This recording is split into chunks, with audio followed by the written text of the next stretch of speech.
خبراء اليابانيين باتخاذ الإجراءات التالية: سبسكرايب، لايك، كومنت، فيفرت.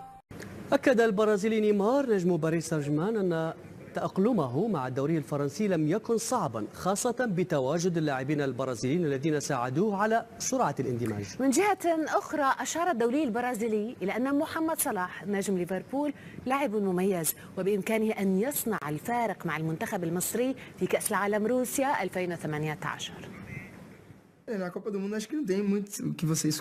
تأقلمي للاعب في الدوري الفرنسي كان سريعا لأن أسلوب اللعب في أوروبا متشابه في كل دوري.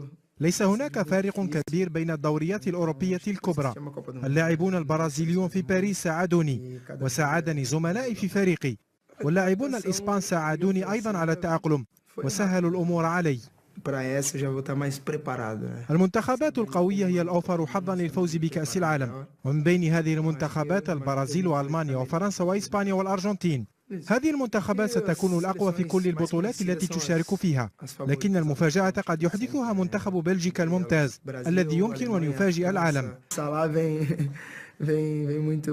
المصري محمد صلاح لاعب رائع ويمكن أن يحدث فارقا في كأس العالم.